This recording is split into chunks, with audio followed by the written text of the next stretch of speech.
Hello, hello, beautiful Jess FM listeners. Welcome to this edition of Debbz Den. I'm here in the Jess FM studios in downtown Lethbridge, and it's a beautiful day, a little bit gloomy, but hopefully we'll get a little bit of rain to keep those flowers growing lovely. Today, I have my lovely guest, Jessie Gust, with us, and she is one of the designers, organizers, the owner basically of the handmade market here in Lethbridge.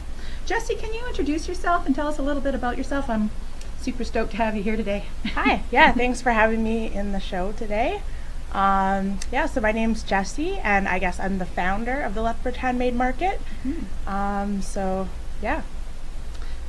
I really wanted to have you on here because I think what you're doing is just outstanding for putting opportunities out there for artisans and for people who have a dream and they want. And today's also, if any of you have been following my shows, this week we are on the crown chakra. We've been going step by step through different areas, and for the crown chakra, I really wanted to have Jessie here because she's actually putting her dreams into motion, like taking the time to get education. We're going to talk about some of the education that you've got, the places that she's gone to around the world that she's gone to learn about things, the markets that she's done on her own. And also, if you're a person who believes you have a fantastic idea and you want to build something or invent something really amazing and don't know how to get it out there, the handmade market is a perfect place for you to get exposure and confidence and just to get your feelers out there to see if somebody is interested in your work. And Jessie does an incredible amount of advertising for us all year round. I am a member of I'd like to say it's a member because I've been, You're a regular. I'm a regular. I think I don't know if I've missed any of them. I think I've been. Yeah, I think you've been to all of them. Yeah. All would be 9 of them now. 9. Right? That's 9. Yeah. That's quite the accomplishment. And every single market gets bigger and bigger, and I really enjoy the people and that it's handmade and it's authentic stuff that is made mostly here in Lethbridge. I'm from Barron's, but. And area, yeah. We're starting to expand. We have a few vendors from Fernie that come regularly now. Mm-hmm. All of southern Alberta, I guess. So yeah, all of southern Alberta, and I think the point is that she's keeping it very handmade. So these are not copies of something that somebody has done. This is something that somebody's put their heart and soul into and brought it to market, and that's what I do.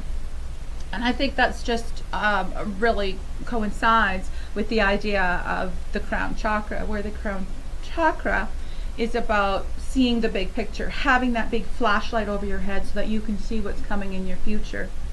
And by having the chance to go to a market and be a participant in the market, you're putting yourself out there and you're starting to make your own dreams come true. So I'm going to start with a few questions then, Sure. Jess. And I know, where are you from, first of all? I'm from Lethbridge. Yeah, I was born in Lethbridge. Mm-hmm. Mm-hmm. That's fantastic. So did you went to school here in Lethbridge, grew up in Lethbridge? Yep. Yeah, I went to graduate at CCH, then I went straight into college, did my marketing diploma, and then finished my marketing degree.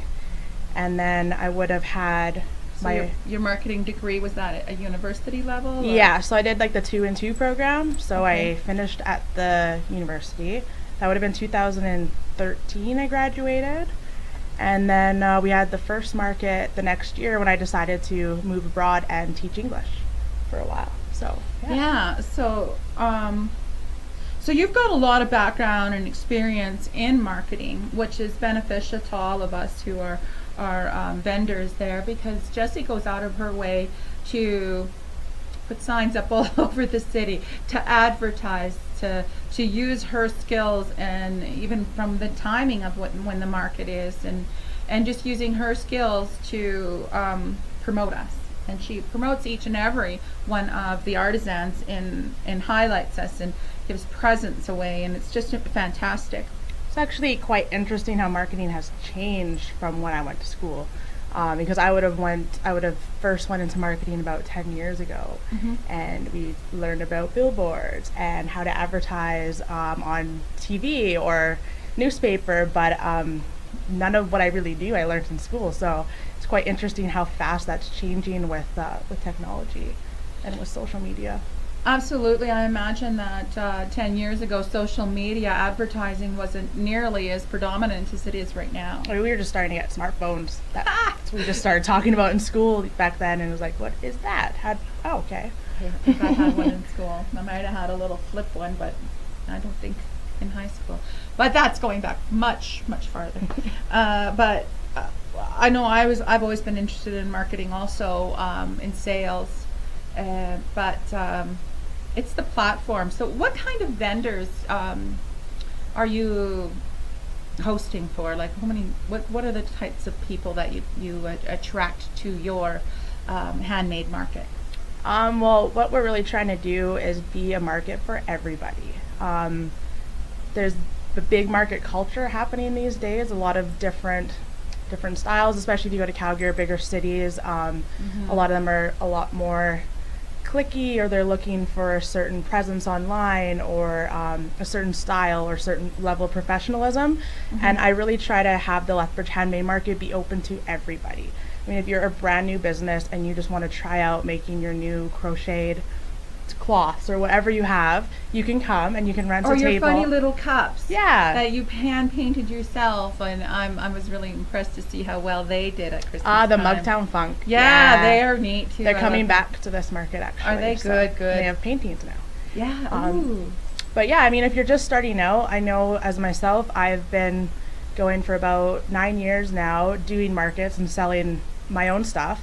And it's a bit scary at first. It's a bit overwhelming. Yeah. You don't know the rules. You don't know what to do. The nice thing with these markets is you can just come and try it out. I mean, you don't really need, we do like to see some kind of online presence, especially with these days. It's hard when you don't have a Facebook page, but we can also help you with those kinds of things too. So you can start for only $45 and come check it out. So how many people, like when you do a market, how many volunteers and how many people does it take to, like I know it takes, I know it's not just you, that you have a full team that comes with you. Yeah, I'm starting to get the a team, the setup, the tear down, the vendors, like for food. What do you have this So we don't usually have a lot of food. There's different regulations for food, so we try to keep a little bit away from that. We do have Bus and Bistro coming with their food truck this time. So we also have the farmers market going on next door, so that will be extra exciting, extra busy. And extra busy because people will go to the farmers market, and then hopefully, don't forget there's another handmade market, and come support your local artisans and artists. And we have a couple even doing both. I think Forever Bee is going to be at the farmers market as well as our market next door. So that's pretty cool. Is that the honey one? Yeah. Oh, she makes the best honey and fantastic service. And it's a special kind of honey too, isn't it? Yeah, it's clover honey, I think, is the special one. Yeah, it's kind of she's got all different kinds of flavors of honey, and it's really delicious place to stop by. And please stop in and visit her booth. Excuse me. But yeah, so back to your question of how many vendors we have. Was that your question? So this one coming up on this Saturday, actually June 30th, will be our 9th market. So we started in 2016, November 12th, our first one was March 15th, 2014. It was originally in Eagles Hall, in the basement of Eagles Hall. We didn't quite know how many people or what it was going to be like. I think our first one, we had 37 vendors, which was quite exciting at the time. Deb was there at the very beginning, and it was, I will say, the vibes, the crowd, the energy of these markets has been pretty steady since the beginning. It was packed down in that little place. I didn't know if you could get any more people in that room. It was so packed. We packed a DJ in there. We had it going. Yeah. It was busy, and that was even downstairs, and it was kind of a little bit difficult to get into. Yep. And I think it's only grown and grown and grown from there. It's just amazing how much it's grown. So now we're up to 115 at our next show on Saturday. 150. So. I advertised 110 because I'm sure it was 110. Yeah, but over 110. I think I that's said what we over put on the poster. 110 Yeah. is what I did say. Yeah. So, just off the top of your head, just give us a quick list of a few people off the top of your head that are going to be there. So yeah, some of our regulars would be Forever Bee. Cooley Cottage is another one of our regulars that will become part of the family. We have started to curate them in a way. So curating meaning that we have to start choosing how many of each category. I mean, like, you don't want to come to a market, there's going to be 25 soap vendors, right? And there's a lot of people in town that make beautiful soap, but it's hard to choose. It's hard to narrow down. So basically, as long as you have something unique, you will always have a chance. And even if it's not unique and it's soap, we try to circulate that as well. So we have a little bit of everything. I mean, I don't even know where to start. We could go I could show you the whole list, but Deb's going to be there. Yes, I will be there. Debbz Den, I will be there, and I will be there with my sister Marlene Moser. She cuts and wraps her own jewelry. She cuts from the laboratory here in town. She goes down to Arizona, finds beautiful, beautiful stones, and brings them up here, and she cuts and polishes them and makes her own jewelry. So she's very handmade. And myself, I do angel readings, so it's angel empowerment. So I have you sit down across from me, and we do a session. And with each session, I have about 7 different crystals for each chakra. There's more, but I try to stick to 7 because we're only doing 15-minute readings for $25. And my regular, it works out to be about 20 minutes because I always seem to make sure that I'm finished before I finish, and if it goes longer than that, I'll have to figure something out. But we do a card reading, we do a crystal clearing, chakra balance, cord cutting, might end up with some past life issues, might end up with some mediumship. I can't guarantee what comes through in the reading, but I can guarantee that when you're done your reading, you're going to feel different. So, and that's something that I found happens every time. I have never had a reading where somebody walked away saying, I didn't feel it. And it's not I've definitely felt it. Yeah. I've done a couple of Deb's sessions, I guess. We did a full session. So you offer basically like a mini session at the market, right? I offer mini sessions, Yeah. and if you want to book a full session, they're usually around 90 minutes. And they're about $100 for 90 minutes. But it's life-changing. If you've got any kind of issues, stuff, shoulder pain, stuff like that, a lot of time we're just carrying garbage from our past lives and from our past history. And maybe it's even just garbage from somebody being mad at us for something we don't even know that we did. And we can remove that in an instant. And that's what's great about it. And it's really, I love it. And again, I'm just going to mention that we are here live in Jess FM Studios. This is my guest, Jessie Post.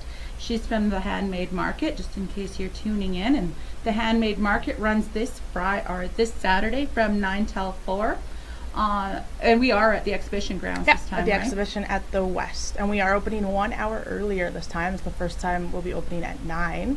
So it's gonna be wild. The farmers market starts at 7, so yeah, get there early, come to the farmers market, and come check us out next door. And then when you need a break, come and sit and talk to me, and I'll do a clearing and help you feel better, and you'll go back a different person. It's true.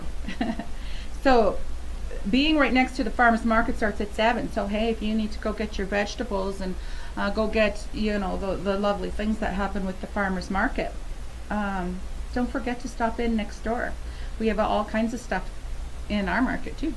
And we also have 6 different workshops this time, which is pretty exciting. Woo-hoo. So you can come and make some things. We still have spots in all of them, I think. We have a gemstone diffuser workshop.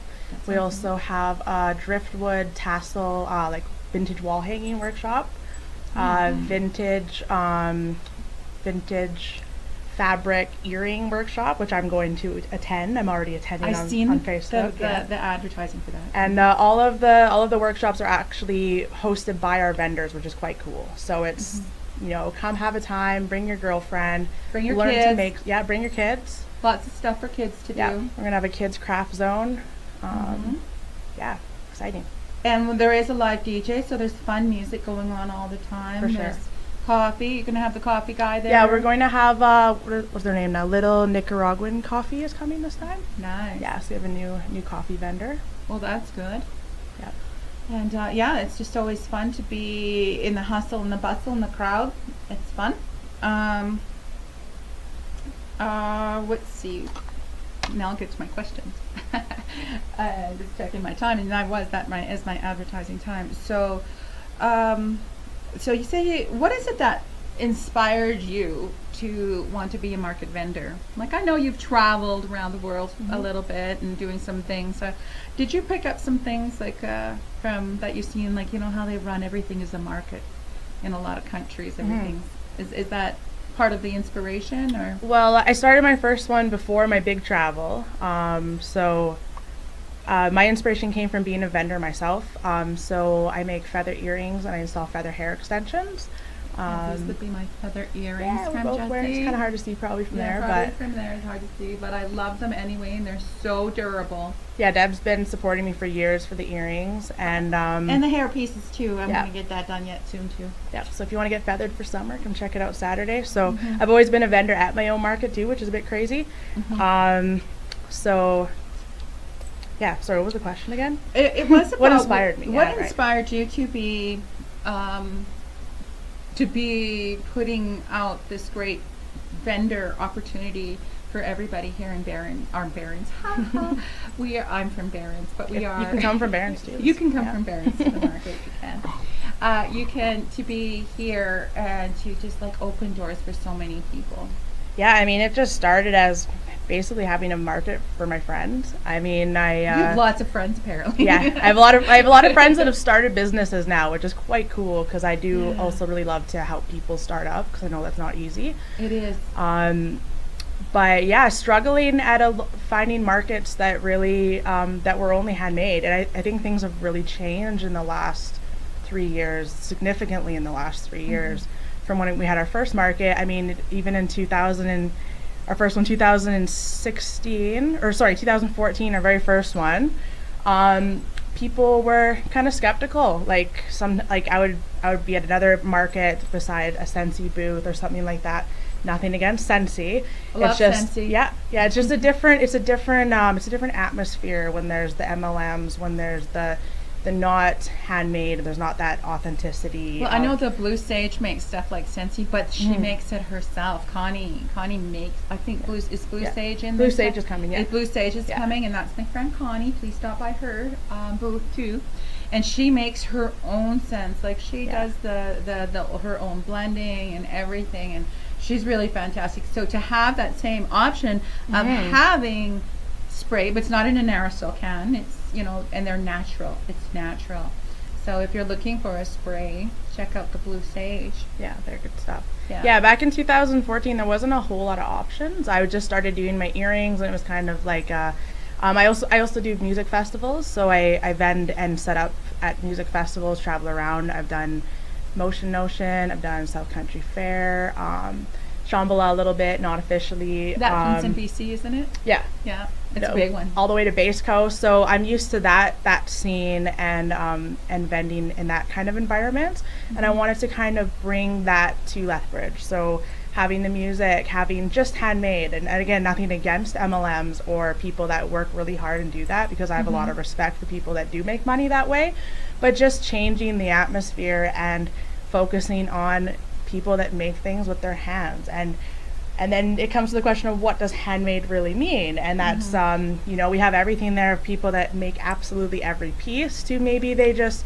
make something, but they're making it out of their home, they're making it in Canada, it's not being manufactured elsewhere, it's not being shipped here. They worked hard and make their own business, right? And everyone has to start somewhere. I know I've been making jewelry since I was probably 4 or 5 years old. Yeah, so me too. Yeah, cutting my own hair, making my own jewelry. I was just one of them creative kids. Yeah. They're like, yeah. So this to me is like a dream come true, to be able to have, to have this dream. I want to do something. I know my sister's in her 60s, and she's been making jewelry and loved crystals and crystal jewelry all her life. And we took a course on marketing, And she was like, I really want to be able to make my jewelry and sell it. And, we got together and Jessie gave us a call and we're doing that now. Now that's 3-4 years now that, we're living a dream. We're not, going big, even though I do feel that every step that I've taken because of the handmade market includes why I'm at Just FM. So, everything all builds, right? And sure. everything, every little effort you make. So like that crown chakra, when you can see a goal in your future, when you put something in your heart and you have a good idea and you build it and it looks great, you like it, put it out there. Bring it to the Try it market, out. right? Yeah. And just if it bombs, that's all part of it. That's all at part least of the you game. tried. Yeah. At least you tried. Maybe there's something else that you need to look into and do something else. But always try and always reach for your dreams and always remember that sometimes maybe it's not that, but it's the person that you met doing it, or it's the people, the crowd that you've met doing the work that makes the difference in our life. And I think that's the big part of Jessie that we all need to appreciate, is that she's put herself out there so that we as artisans and artists and individuals can bring what's special about us and live our lives through being able to express ourselves creatively. And it has really developed into something beyond, I think, any of our hopes or dreams. I mean, I should say, while I've been doing, we've had 7 markets in the last year and a half, because our first one was way back in 2014, and then I left for almost 3 years. That's why it's something like there was a there was a gap, and people were asking, like, when are you going to do the next one? I didn't have a business plan, ironically. With a business degree, I didn't sit down and say, I'm going to have this many. I basically made the space, and now it's become something beyond, I think, what anybody could imagine it would have been. I mean, we have these vendors that, like Deb said, some people only come to this market, and this is the only place where they can have this truly handmade experience. I know in bigger cities, in Calgary, I've applied to tons of markets and never got in because I didn't have what they were looking for. It wasn't specific. I didn't have the right online presence or something like that. But the nice thing about the handmade market is it's everybody's market. It is open to, as long as it's handmade, we will give you a chance, Yeah, and check that's, it out. you put your heart and your soul and your creativity and love into something. You wanna bring it someplace where you're appreciated. So that would be the market. The handmade market. My mind's blown every time. Every time just the setups that people make, the time they take into every single piece, and the biggest compliment I've received lately is vendors coming from Medicine Hat, coming from Calgary, just to have a good time and be in that community and be in that space where they can talk to other artisans and share their experiences. Maybe share, where did you buy that from, or how did you do that? And it just takes away the stress and the competitiveness of a lot of markets, and it's just a great space to come hang out and learn, and now you can come and learn how to do it as well. So yeah, I think it's really I appreciate that that you do. Sorry for the other vendors, but that when you're a vendor and you're in there, you're not going to have 6 of all of the same the same product. 6 vendors doing exactly the same product. You might have 3 that are selling the same, like crystals, or 4 selling crystals, but they all have their own little tweak and their own little special way of doing things. Everyone always does it a little and it's there's something unique about each one of them, and they're not only just doing one thing. But as far as you're not going to have 4 Avon ladies there, Right. It's so. They still apply. It's quite funny. It says handmade in the name, but yeah. Sorry for those who wish they could come into the market. There are many of markets, like the farmers market, right? Yeah. Now the farmers market will take anybody, right? Or actually, the downtown farmers market that's starting up this Wednesday, I'm going to be a full-time vendor there doing my feathers. They're actually looking for strictly handmade right now as well. Oh, are they? I noticed that in the thing that they were because they need to have a certain percentage or else they'll get shut down. So because they're not.